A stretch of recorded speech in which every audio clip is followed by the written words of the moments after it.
At a distance, beautiful, quiet. Yet at the same time living, moving, volatile, often exhibiting the same frailty and unpredictability as our human inhabitants. Beneath her surface of vast continents, of mountains and deserts, beneath her oceans and seas, the Earth floats on suspended plates that continually move about and toward one another. Where these plates abut, great pressure and stress is sometimes created above on the Earth's surface. As the collision slowly continues, more stress builds up. Heat and friction become so enormous that stresses can no longer be contained, and the surface of the plate is susceptible to sudden failure. On February the 4th, 1976, at 3:04 a.m., across Central America in the country of Guatemala, such a failure took place. Terremoto, terremoto, terremoto, terremoto, terremoto, terremoto, terremoto, terremoto, terremoto, terremoto, terremoto, terremoto.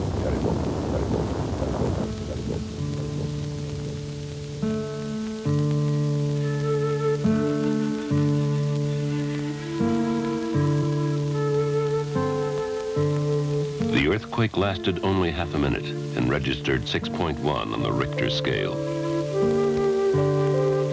Those few seconds of real time had become an emotional eternity.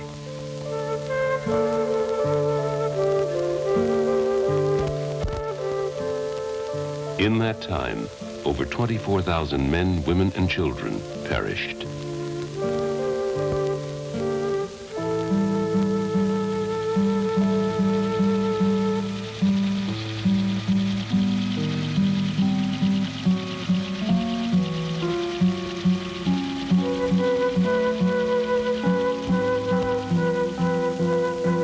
In the darkness, filled with horror and panic, many believed there would never be light again, that indeed the world was ending.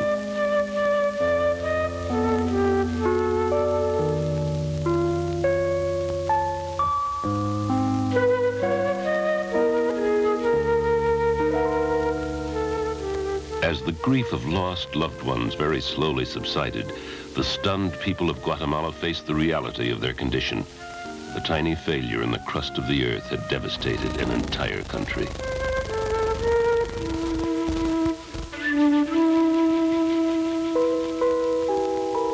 Of the survivors, 66,000 were injured, many maimed for life.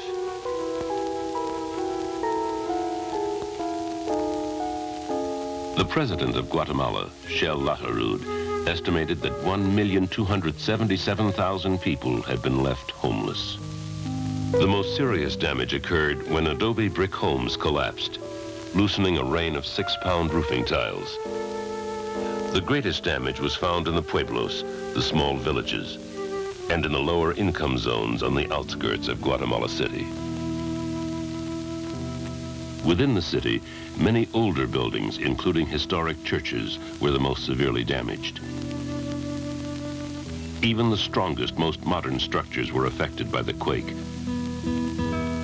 Some newly built high-rises were rendered worthless, too severely damaged to be livable.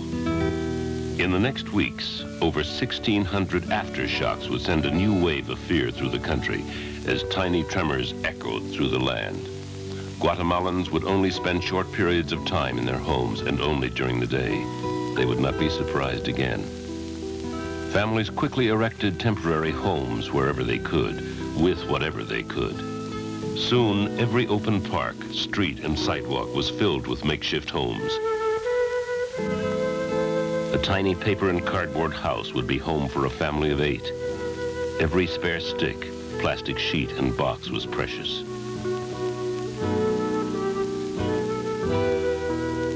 A nation of 6.5 million, the size of the state of Tennessee, had been brought to its knees by a violent act of nature. Secretary of State Henry Kissinger interrupted a tour to rush to Guatemala for a first-hand inspection.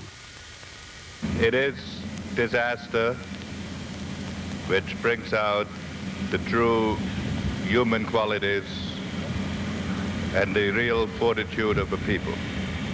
The United States will do what it can, not only in the immediate crisis, but in the task of rebuilding that is ahead of you.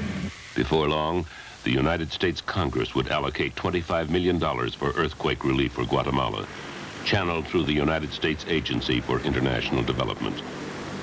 The cry for help of this small nation in Central America was heard around the world, and the world answered. Among the first to respond was the Salvation Army. Without any established program in Guatemala, volunteers began arriving from headquarters in Jamaica, Costa Rica, Mexico, Canada, and the United States. With the sanction of the Guatemala government, the Salvation Army Emergency Headquarters was immediately established in Guatemala City, with Brigadier Newton McClements as the coordinating officer. Simultaneously in the States, Major Harold Hinson was appointed North American coordinator for the Salvation Army in Atlanta, Georgia. Immediately, civilian volunteers began offering their services. The response was overwhelming. Come up with any of that, just be great. All right? Certainly try. Thanks a million, Charles. Thank you very much. Appreciate your hard work. Sure, thank you. A retired U.S. Lieutenant Colonel Ralph Clark from Jackson, Mississippi, who had served in Central America, spoke for many volunteers. And I looked at these two hands and figured that certainly they ought to be of some sort of use to somebody down here. So I called the Red Cross and the Salvation Army, and the Red Cross's number was busy. So I talked to the Salvation Army, and here I am. A lot of chronic or progressively chronic conditions that were overlooked, actually. A doctor from Hawaii, James Mayer, and his wife arrived early and made assessments and recommendations that would serve the medical needs of the country. Have lacerations and abrasions, bruises, infections that have received no care whatsoever. I called the number that was on television and offered my help if any way I could help. And when they asked my qualifications, they asked me would I be interested in going to Guatemala to help. Neil Hutchings, a male nurse from Louisville, Kentucky, decided his vacation would be best spent serving in Guatemala. Because there were no other professionals in his assigned area, Hutch soon found himself working 18 hours a day. His 2-week vacation soon became 4 weeks of hard work. Back in the States, the first of many important contributions arrived. From the Southern Bell Telephone Company, communications equipment was made available, and with the direction of Quentin Nelson, a member of the American Radio Relay League, and generous Guatemalans, communications were set up between Atlanta and Guatemala City, not only to facilitate the Salvation Army operations, but also to begin the search for the thousands of missing relatives of those in the States. Roberto Engels spent long hours at his home in Guatemala, as did Robert Shaps, who operated his powerful radio to handle daily communications.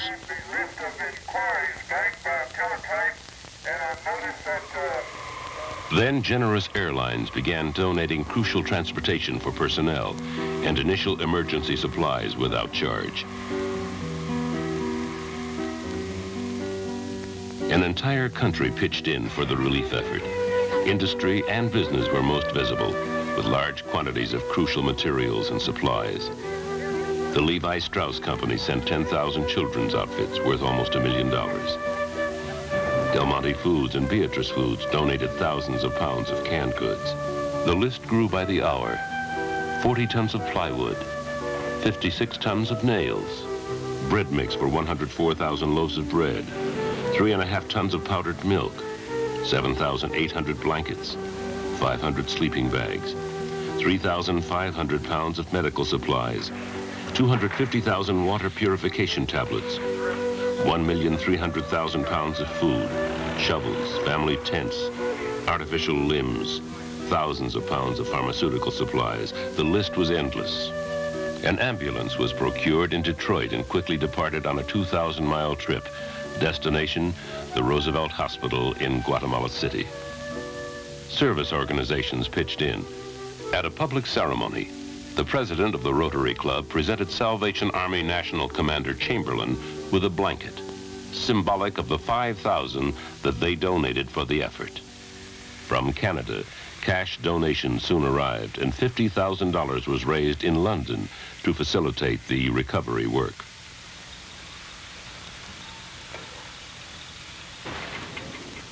Meanwhile, an amazing phenomenon was taking place across North America. Its own problems were set aside so that families in the North could reach out to their neighbors in need. Through every walk of life, Americans volunteered, from the chairman of the board and presidents of huge companies and service organizations to the family down the street.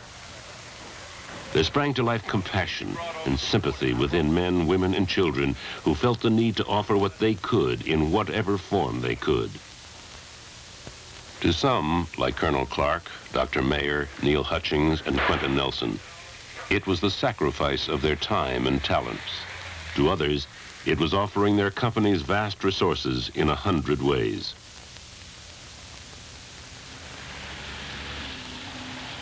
The smallest, but equally as sincere gesture of compassion was seen in the 4th grade of Miller School in Evanston, Illinois. The children began studying Central America just after the earthquake.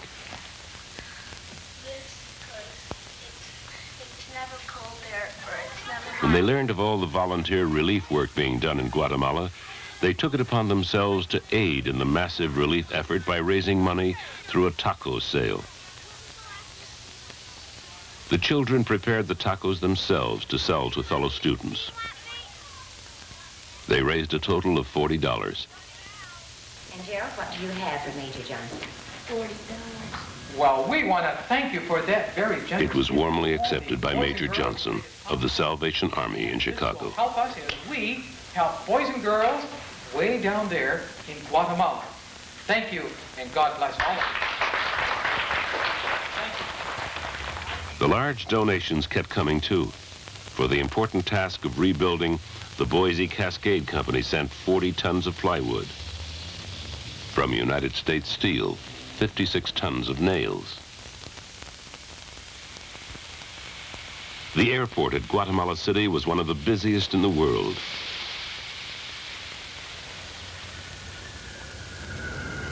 Hundreds of flights from many corners of the world brought supplies into the country.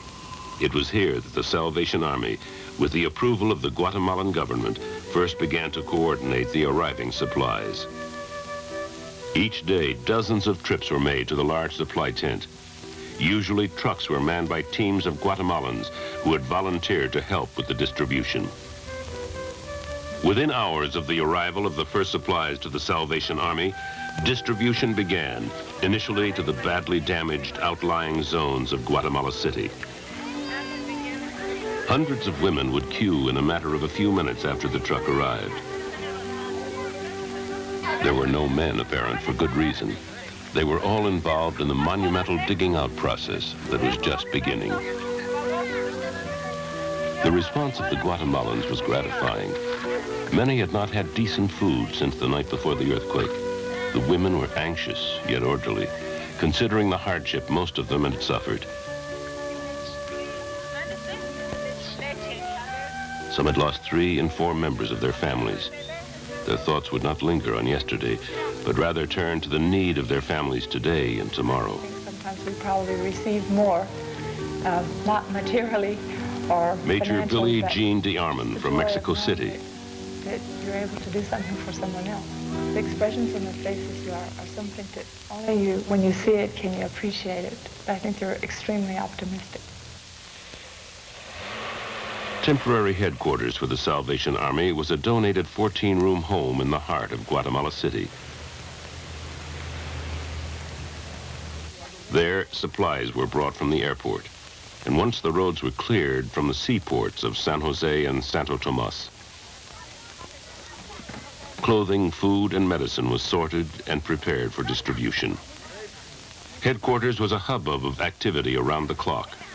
At the center was the Salvation Army staff, now headed by Major Bernard Smith of Costa Rica. The officers had come from many areas: Jamaica, Mexico, the States. They had 3 things in common. They were all fluent in Spanish, they were dedicated to hard work, And they were all volunteers. Their backgrounds were varied. Many had experience with Hurricane Fifi in Honduras. Some had worked in Chile with the earthquake of 1971. Many had worked in the southern United States after Hurricane Camille. Regardless of the hour, their spirits remained high. 8 hours in the evening are going to have to be unloaded. So if you thought that you were going to have a good evening, you know, just forget the good evening, because everybody's going to have to bend their muscles, and we're going to just have to get in there and do a good job.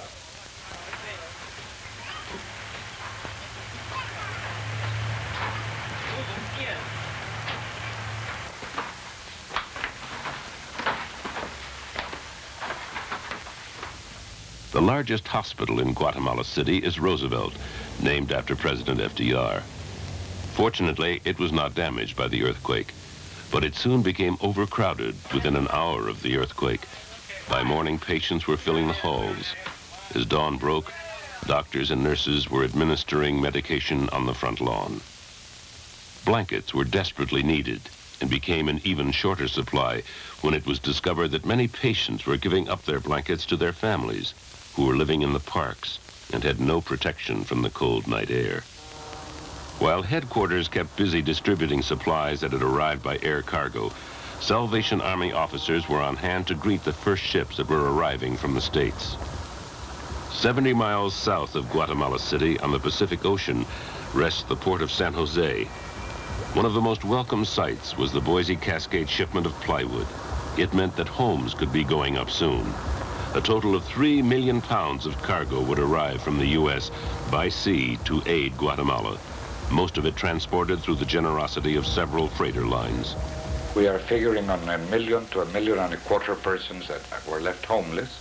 The Guatemalan ambassador to the United States, Ambassador Wunderlich Asensio, assessed the country's needs. About to begin, and we urgently need to give some roofing to these many hundreds and thousands that are living under makeshift tents, perhaps a sheet hung between two trees on a piece of string, and this will not be possible during the rainy season, which is about to start. So we are talking about 200,000 houses minimum. As help from throughout the world was directed to their country, the government of Guatemala was appreciative and in complete control of the emergency efforts at all times. The many and various agencies that had come to the aid of the country were quickly designated specific areas to concentrate their support. The Salvation Army was soon assigned an area in the district of Chimaltenango, one of the hardest hit and most devastated. The small pueblo of Tecpan, 65 miles from Guatemala City, became the center of the Salvation Army relief effort. Once the quiet home of 24,000 people, the entire village was destroyed. Almost every home had been made of adobe brick, and in 39 seconds, they had crumbled into mounds of rubble and dust. 3,000 men, women, and children were dead. Beneath the debris, others would be uncovered days later. Now there was nothing but dust everywhere. As the timbers and bricks were shoveled aside, more dust would fly. There was no rain to settle the dust, but the rains would come soon. And when they would begin, there would be no shelter.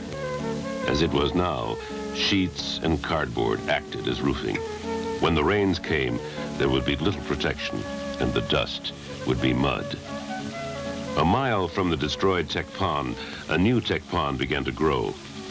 With the help of the Mexican government, temporary housing was begun while the village dug out. To put up a giant 100 by 150 by 20 tent for supplies, a supply depot here up the road at Tecpan. Michael Shepard, a young officer from San Francisco. I'm not really an expert in tent making, but you have to do what has to be done. And so with the help of God and friends, we put up this tent, a giant circus tent up on the hill full of food now, tools and medical supplies. The International Red Cross representative from Switzerland, Enzo Biganati, surveyed the operation. Another special volunteer had arrived from the States. Donald Yawn had driven his Winnebago all the way from Hazelhurst, Georgia, to help the relief effort. He had felt a strong calling to contribute, and the Winnebago soon became the field headquarters, complete with radio hookup to Guatemala City. Si hoy oyeres mi voz, In addition to providing care to the bodily needs of the Guatemalans, the Salvation Army also ministered to the souls of the grief-stricken survivors, offering them a sound spiritual base and confidence in God, upon which they could build a future.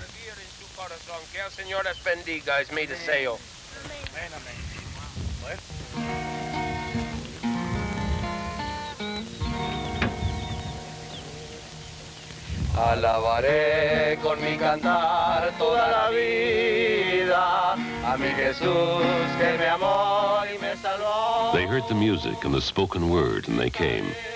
Some came out of curiosity, some came out of respect, and some came with a sincere spiritual hunger. All were told of God's love for them as individuals. Contributions had been pouring in, large and small, since the day after the earthquake. Supplies had been arriving. The first stage of relief to Guatemala was in full effect.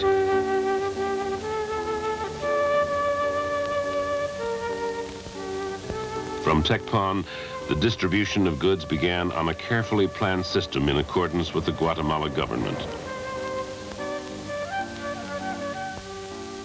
One Sunday, 3 weeks after the earthquake, the Salvation Army arrived in the tiny village of Santa Cruz Balanua, 6 kilometers from Tecpan. Like Tecpan, it was totally destroyed with high fatalities. The church steeple was the only remaining structure. And as the digging out continued, the church's statue of Christ was recovered. The entire village came to welcome the Salvation Army truck.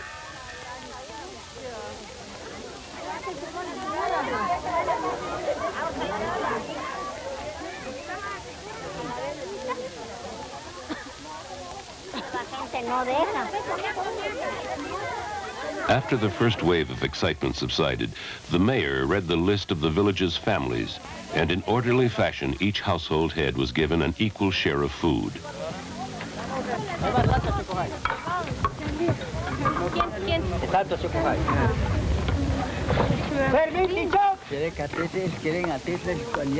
Permito Martín. Presente. Timoteo Martín. Aquí está la patojita Timoteo Martín. In some cases, it was the first wholesome food they had eaten in 3 weeks. To the side of the truck, a less formal distribution was going on.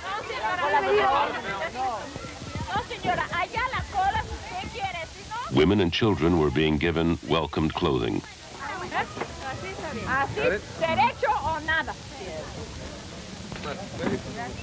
Yep. What was most overwhelming was that even though some of the families, like the mothers and fathers in the family, had been wiped out, this one gentleman there made sure that the oldest child in the family that he represented got the equal amount of food and clothing as did the people that had mothers and fathers. And when we got ready to leave, everybody was just in tears because they were so happy that we had come. Soon the spirit of the occasion spread, and like children from all over the world when the camera's on, smiles appeared. They were smiles of gratitude and symbols of life continuing in the aftermath of grief and disaster. Thoughts of yesterday dissolved, and the promise of tomorrow grew.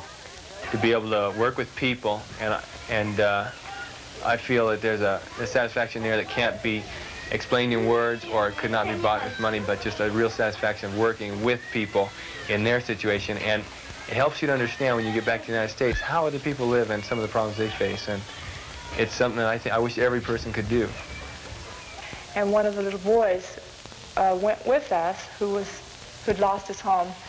And on the way, I was talking to him and asked him about his family and how they were and if they were affected. He said they lost their home, and then I saw this great big lump go down his throat, and he said, and I lost my father and my brother who was 10.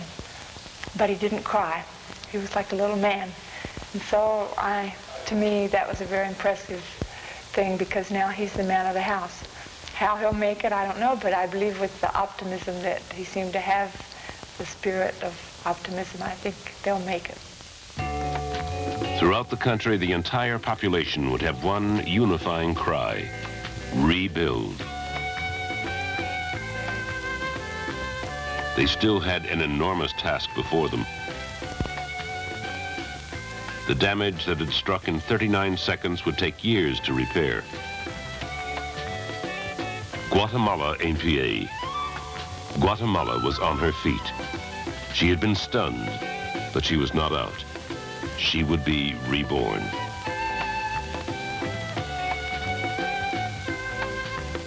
Life would continue. It might be difficult for a while, but the spirits are high, and the families must be fed. Throughout Guatemala, the sounds of reconstruction could be heard. And the spirit of her people could be seen.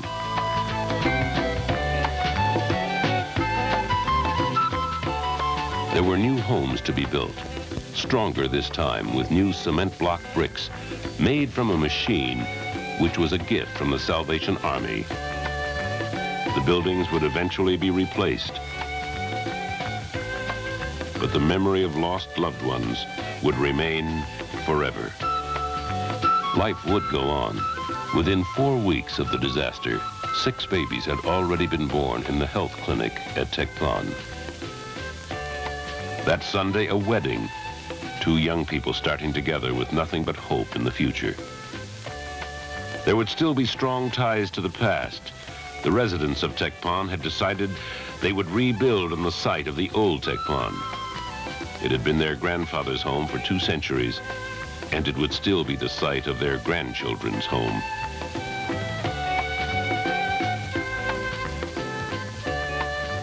With their spirit, the families of Guatemala will recover.